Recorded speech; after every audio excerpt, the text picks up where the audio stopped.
Hello friends, स्वागत है हमारे चैनल साइंस स्टडी 99 ग्रुप में। तो जैसा कि फ्रेंड, आज हम BA program honours political science second year Bharat और ब्रिटेन की दलीय व्यवस्था के बारे में पढ़ेंगे। ये 20 मार्क्स का क्वेश्चन कई बार रिपीट हुआ, तो क्यों ना हम अपने आंसर को तैयार कर लें और एग्जाम में लिखें, तो आपके मार्क्स इंक्रीज हो जाएंगे। DU, इग्नू, सोल के कॉलेजेस में कई बार ये क्वेश्चन रिपीट हुआ, और ये जो हमारा वीडियो का जो पार्ट होगा, ये थर्ड पार्ट है, यानी तीसरा पार्ट।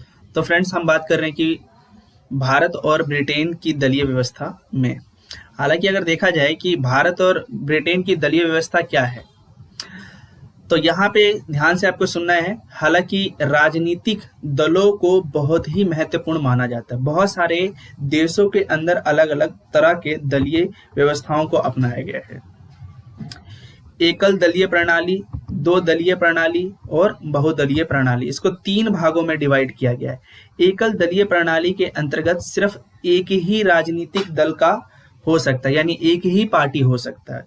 अब यहाँ पे क्या बताया जा रहा है, दो दलीय प्रणाली के अंतर्गत, दो दलीय प्रणाली के अंदर दो राजनीतिक दल होते, कितने होते, दो राजनीतिक दल।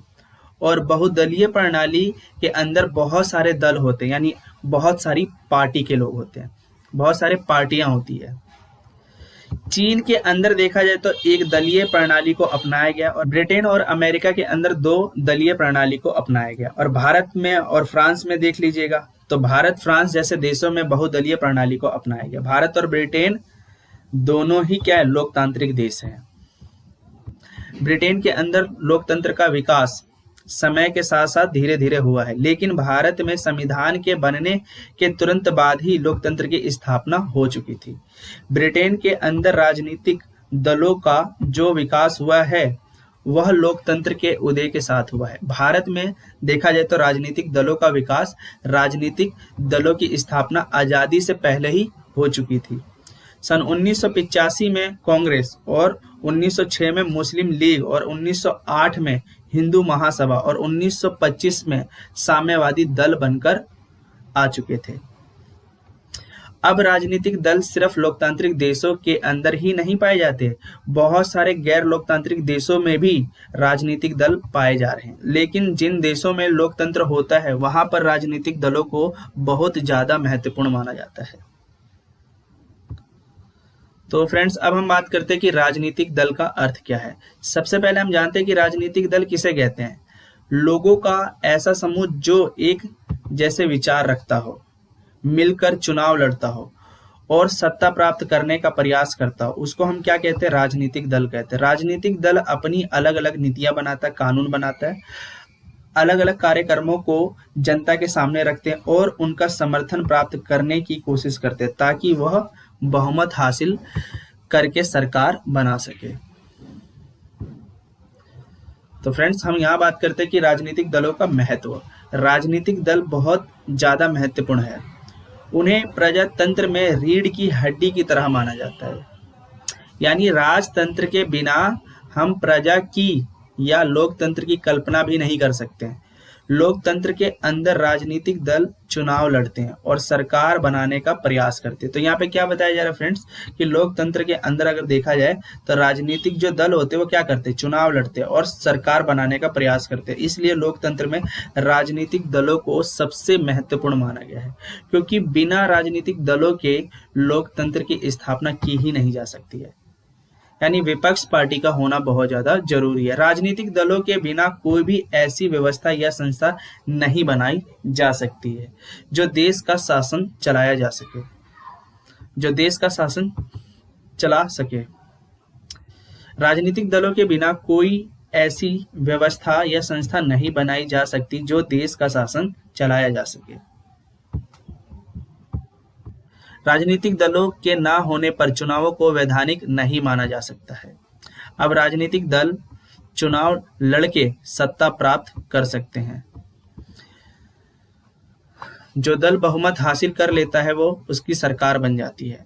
और तो फ्रेंड्स, हम यहाँ बात करते हैं कि जिस दल को पूर्ण बहुमत मिल जाता है तो उसकी सरकार बन जाती है और बाकी दल विपक्ष की भूमिका निभाते हैं। अगर सरकार कुछ अनुचित कार्य करे तो विपक्ष सरकार को सही रास्ते पर लाने का प्रयास करते हैं। इसलिए राजनीतिक दलों को और ज्यादा बढ़ावा मिलता है या महत्वपूर्ण माना जाता है। तो फ्रेंड्स हम बात करते हैं कि भारत और ब्रिटेन की दलीय व्यवस्था में तुलना। भारत और ब्रिटेन की जो दलीय व्यवस्था है वो अलग है, ध्यान से सुनना। इन दोनों देशों की दलीय व्यवस्थाओं में बहुत ज्यादा अंतर है। जो सबसे पहला अंतर क्या है, भारत और ब्रिटेन की दलीय व्यवस्था वह दलीय पद्धति को लेकर तुलना करते हैं, और भारत और ब्रिटेन की दलीय व्यवस्था में दो दलीय बनाम बहुदलीय व्यवस्था पाया गया है।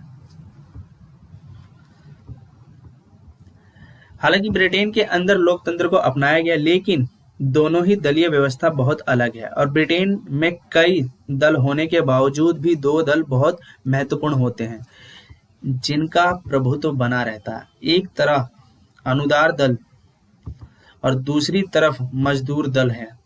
इन दोनों में से किसी न किसी एक दल की सरकार जरूर बनती है, जबकि भारत के अंदर बहुदलीय प्रणाली को अपनाया गया। बहुदलीय प्रणाली होने की वजह से किसी एक दल को आसानी से बहुमत नहीं मिल पाता, इसलिए कई दल मिलकर एक गठबंधन बनाते, गठबंधन की सरकार बनाने का प्रयास करते हैं। तो हमारे यहाँ की जो सरकार बनती है वह गठबंधन वाली सरकार होती है। भारत और ब्रिटेन की दो दलीय व्यवस्थाओं में सबसे बड़ा अंतर है वह दलीय प्रणाली को लेकर है। ब्रिटेन के अंदर दो दलीय व्यवस्था प्रणाली पाई गई है और हमारे भारत में बहुदलीय प्रणाली पाई गई, यानी बहुदलीय प्रणाली को अपनाया गया है। तो अब हम बात करते हैं प्यारे फ्रेंड्स, आपातकाल के बाद चुनाव हुए थे, यानी 1977 में जनता पार्टी का निर्माण हुआ, तो ऐसा लगने लगा था कि भारत के अंदर ही दो दलीय प्रणाली आ गई है। एक तरफ जनता पार्टी थी, दूसरी तरफ विपक्षी दल शामिल थे। तो दूसरी तरफ कांग्रेस भी थी, लेकिन जनता पार्टी के पतन के बाद बहुदलीय प्रणाली दोबारा से जीवित हो चुकी थी, इसलिए भारत के अंदर बहुदलीय प्रणाली आज भी बनी हुई है। तो फ्रेंड्स आगे हम बात करते हैं कि राजनीतिक स्थिरता।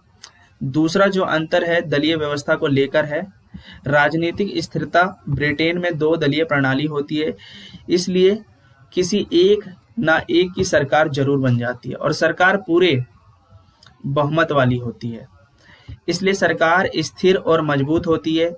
इसी कारण ब्रिटेन के अंदर राजनीतिक स्थिरता बनी रहती है, जबकि भारत के अंदर बहुदलीय प्रणाली की वजह से किसी भी एक दल को आसानी से बहुमत नहीं मिल पाता। ऐसे में कई दल मिलकर सरकार बनाते, जो सरकार बनती है वो गठबंधन की सरकार होती है, जो कि कमजोर होती है, क्योंकि जो गठबंधन की जो सरकारें होती है वो क्या होती है, कमजोर होती है, कभी भी टूट सकती है, जिसकी वजह से राजनीतिक स्थिरता की समस्या और ज्यादा पैदा हो जाती है। तो फ्रेंड्स अब हम पढ़ेंगे दल बदल, यानी दल बदल बनाम अनुशासन पार्टी। ये जो अंतर है वह अनुशासन को लेकर है। ब्रिटेन में दलों के अंदर, आपको यहाँ पे दल लिख लेना है, दलों के अंदर बहुत ज्यादा कठोर अनुशासन देखने को मिलता है, क्योंकि ब्रिटेन के अंदर 1885 से लेकर आज तक दल बदल की वजह से कोई भी सरकार ना बनी ना ही बिगड़ी। हालांकि जितने भी दल या दलों के नेता वह अपना विरोध प्रकट कर सकते हैं या मतदान वाले दिन अनुपस्थित हो सकते हैं, लेकिन ज्यादातर दलों के नेता अपने दल के सिद्धांत के मुताबिक या वरिष्ठ नेता के मुताबिक ही कार्य करते हैं, इसलिए दलों के अंदर अनुशासन बना रहता है। जबकि भारत के अंदर अवसरवादी व्यवस्था देखने को मिलती है और कई बार बहुत सारे नेता पैसे के लालच में आकर, पद पाने के लालच में आकर अपना दल बदल कर लेते हैं। कुछ पार्टियां होती है अपनी पार्टी को छोड़कर दूसरी पार्टी में सम्मिलित हो जाती है, या फिर मतदान वाले दिन अनुपस्थित हो जाते हैं या अपने दल के खिलाफ ही वोटिंग कर देते हैं, अपने दल को छोड़कर दूसरे दल में शामिल हो जाते हैं। वह कभी कभी आपसी विवाद इतना ज्यादा बढ़ जाता है कि दलों में भी फूट पैदा हो जाती है। 1967 में भारत के अंदर कई बार दल बदल हुआ है, जिसकी वजह से सरकारों पर सबसे ज्यादा प्रभाव पड़ा है। इसलिए 2003 में दल बदल को रोकने के लिए कानून बनाया गया था, ताकि दल बदल को खत्म किया जा सके या रोका जा सके। विपक्ष की भूमिका क्या है, तो हम बात कर रहे थे कि भाई अगर विपक्ष पार्टियां हैं तो लोकतंत्र है। चौथा जो अंतर है। यानी हम बात करें चौथा टॉपिक, वह विपक्ष की भूमिका को दिखाता है। ब्रिटेन के अंदर दो दल होने की वजह से एक दल की सरकार बनती है। जो विपक्ष बनता है वह बहुत ही ज्यादा शक्तिशाली और मजबूत होता है और प्रभावशाली होता है, और विपक्ष को भी सरकार का एक महत्वपूर्ण अंग माना जाता है। विपक्षी दल को महारानी के वफादार विरोधी के रूप में भी पुकारा जाता है। तो इस तरीके से वहां का जो विपक्षी दल है वह बहुत शक्तिशाली है, जो सरकार पर अच्छी तरीके से क्या है, नियंत्रण कर रखी है। लेकिन भारत के अंदर बहुत सारे दल हैं और बहुदलीय प्रणाली की वजह से शक्ति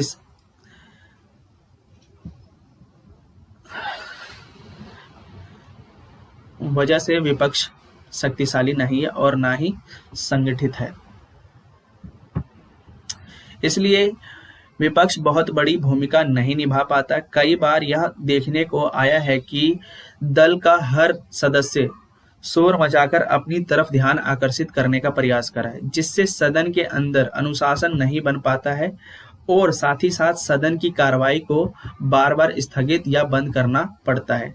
इससे संसद का समय बहुत ज्यादा खराब हो जाता है और करोड़ों रुपया भी बर्बाद हो जाता है। कई बार क्या होता है कि बैठकें बुलाई जाती है तो जितने भी अलग अलग पार्टी के जो लोग होते हैं वहां पे अनुशासनहीनता करते हैं यानी अनुशासनहीनता करने की वजह क्या है, अपनी ओर ध्यान आकर्षित करना। तो कुछ पार्टियां ऐसे होती है जो ध्यान आकर्षित करने के लिए ये सब कार्य करती है। तो चौथा हम पढ़ लेते हैं। चौथा कंप्लीट हो गया, हम पांचवा पढ़ लेते हैं। वैचारिक मतभेद। दलीय व्यवस्था को लेकर वह वैचारिक मतभेद, जैसा कि आप जानते हैं कि ब्रिटेन के अंदर दो दल है, अनुदार दल और मजदूर दल। अब ऐसा माना जाता है कि यह जो अनुदार दल या उच्च वर्गों का जमींदारों का प्रतिनिधि करता है, ये पूंजीपतियों का प्रतिनिधित्व करता है, जबकि दूसरी जो दल मजदूर है, मजदूरों का किसानों की और मध्यम वर्ग का प्रतिनिधित्व करता है। परंतु भारत के अंदर वैचारिक मतभेद ना के बराबर देखने को मिलता है। जब ज्यादातर पॉलिटिक्स पार्टियां सभी समस्याओं पर आपस में सहमत है, उनकी काफी सारी समस्याओं पर एक जैसी सहमति सामने आती है, जैसे कि सभी पार्टी आतंकवाद के खिलाफ वैश्वीकरण का समर्थन करते हैं, समाजवाद का समर्थन करते हैं, पर्यावरण को बचाने के लिए बहुत सारे मुहिम करते हैं और राय भी देते हैं। तो भारत के अंदर वैचारिक मतभेद ना के बराबर देखने को मिलता है। तो फ्रेंड्स, ये थे हमारे कुछ थॉट्स जो कि हमने बहुत अच्छे से कंप्लीट करा और पढ़ा और समझा। तो आप अपने कॉपी में से नोट करें ताकि आप अपने एग्जाम में अच्छे तरीके से लिख सके। तो प्यारे फ्रेंड्स, हम नेक्स्ट वीडियो में